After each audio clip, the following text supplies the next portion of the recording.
Hi, I'm Tina Jackson, and today I would like to make some banana nut bread with you. So don't throw those ripe bananas out. Let's make something delicious. So how we begin today is we're going to first start by putting our oven on 350. So be sure to start that right now. So do that. Then what we're going to do too is I always like to prep the loaf pan before we start, because it seems like when I get things going, it just seems to get sidetracked. So you want to get yourself a nice little bread loaf pan. I prefer glass, and you can get these on Amazon or at your local store. To butter it, I have usually some soft butter that's just laying around. I use a little sandwich baggie. It's quick, it's easy. I don't get my hands dirty. Just quickly put a bunch of butter all along the sides. You could easily turn the baggie inside out, pull it through, and toss it. Love it. Love doing that little trick. So now our pan is all set for when we're ready to use it. So to begin, we want to start with our butter. We want a 1/3 cup butter. And if it's hard coming right out of the fridge, just chop it up into little chunks, put it in the microwave at 30%. You could start off with doing it at 50 seconds and maybe 20 seconds and just keep testing it, because you don't want it to be melted. You just want it to be soft. And with that, you go ahead and you put it in your nice KitchenAid. Hopefully you got one. If you don't, I would invest in one because it's absolutely worth it. So put your butter in there, and we're going to do 1 cup of sugar. Put your 1 cup of sugar in, and let's get this rolling. We're going to get that nice and mixed up. In the meantime, while that is mixing up, you want to get 2 eggs ready. So I always crack my eggs and put them in a special container off to the side. You make sure that there is no eggshells in there. These are my fresh chicken eggs. While that is all doing its thing, let's do our bananas, because you want that butter and the sugar to be really creamy. So get your bananas all in a bowl, and I'm going to first start smushing it and then put about a 1/3 cup of water in there. So you just start smushing some of your bananas, turn it over a little bit, and then go ahead and put some water in there. And you just smush it around. Now I like to just keep it going and just tap it on the side, smush it a little bit more, and tap. And it's just about that quick with these little smashers. I love it. We're going to take a moment. Let's look at our butter and sugar mixture. So looking at our sugar and butter mixture, everything's looking great. I'm just taking it off, tapping, and then we are going to get the spatula. And in the background, we have a kitty cat that wants some attention because it's that time of day. All right, so the butter and the sugar mixture is looking fantastic. So we're going to go ahead and start adding the eggs in. Put your spatula in your butter bowl. Always be sure to utilize your cups and your bowls as you go along. So putting it back on, I'm going to go ahead and add 1 egg at a time. And as that's mixing up, we're going to move on to our flour and get those things going. So it's mixing. Right over here, I have 1 2/3 cups of unbleached flour. I prefer unbleached flour because I don't want the bleach in it. With that, we're going to put in here 1 teaspoon of baking soda. So you just measure out, make sure you make it nice and flat, shake it around, tap it. And then with that, we're going to add a 1/2 teaspoon of salt. I use the Saltic sea salt, or I use the real salt that has the real salt minerals in it. Either or, I don't mind. Let's go ahead and put the other egg in. Get that mixing up. So this is going to be a 1/2 teaspoon. of salt. And I'm just gonna swish it. Good.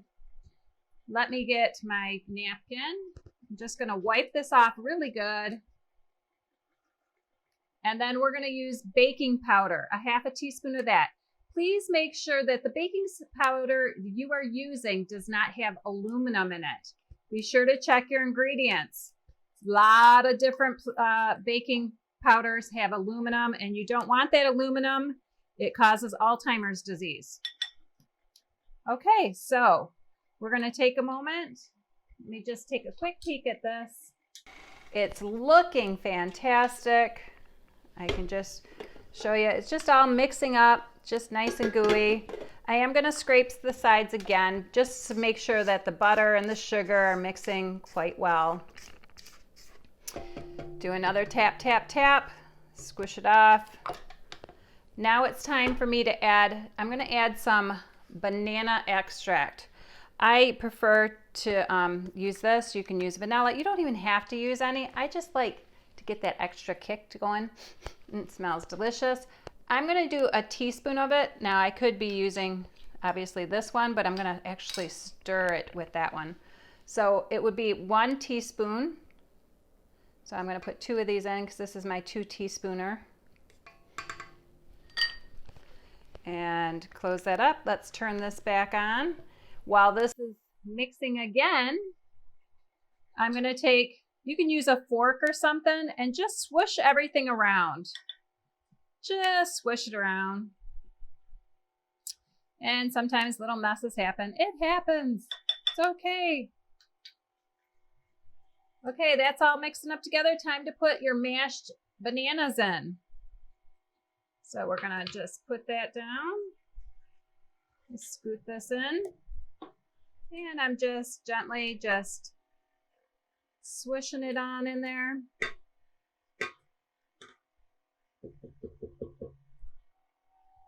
Get my mashed bananas. And then with that, it's all mixing up. We're going to go ahead and start adding some of the flour mixture in there. So go ahead and just a little bit at a time, just tap it in there. And once this all gets mixed up, we're going to add some, I prefer to use walnuts. And my son-in-law he really likes the chocolate chips in there. So we're going to add some chocolate chips in there for him. All right, there we go. We're going to just mix it up a bit. I'll give you a little quick peek to see what that looks like. It's mixing very fine. Looks great. Looks absolutely delicious. Let me just show you what it looks like.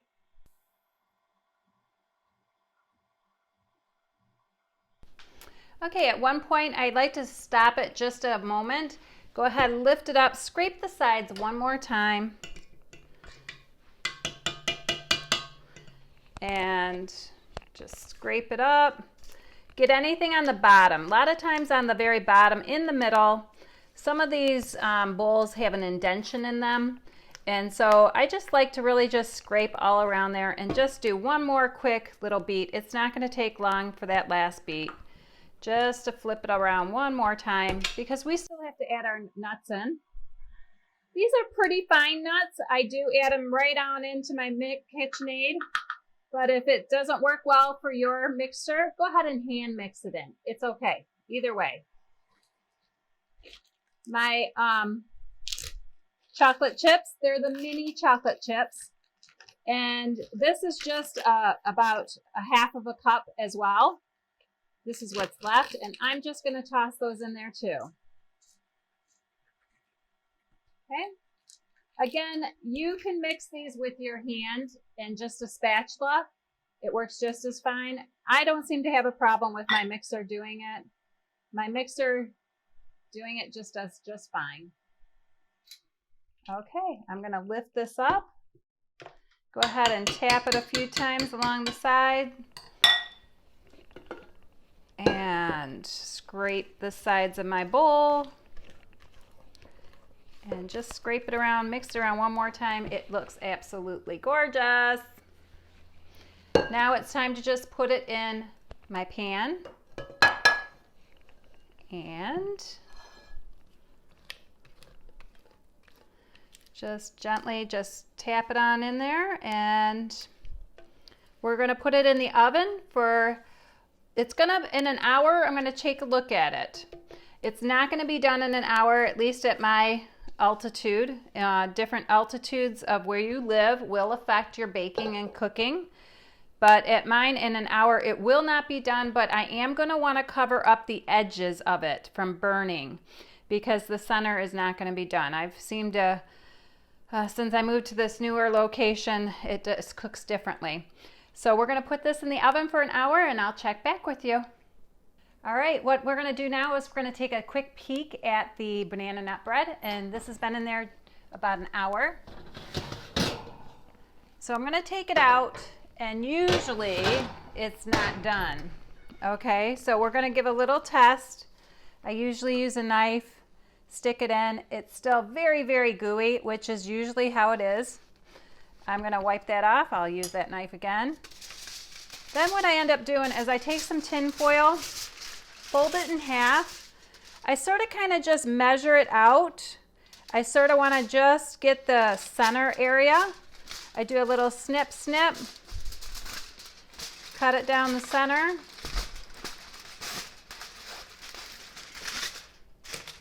And then I'm just going to end up opening it back up, laying it over my banana bread. Now we're going to take our mitts. And with the mitts, we're just going to crimp down on the sides of it because this is hot because you got that glass, so don't burn yourself. And now I'm going to put it back in the oven. And again, you're going to have to just keep testing it until you see that your knife comes out clean. So I'm going to just put this on for at least another 10 minutes, and I'll be sure to check it. All right, I'll catch you back in just a little while. All right, so I put it back in for another 3 minutes, so that was a total of 13 extra minutes. So an hour and 13 minutes. Let's take a quick peek. And it looks delicious. It looks done. I like how we have this tin foil. It helps keep it from burning. And take a little quick pick. Looks great. Fantastic. All right, so I'm going to have that cool. We'll have that cool, and it was an easy way of making banana nut bread. For I'm Tina Jackson, be sure to like, subscribe, and share my channel. And don't forget that you are a beautiful creation. Thanks for joining me.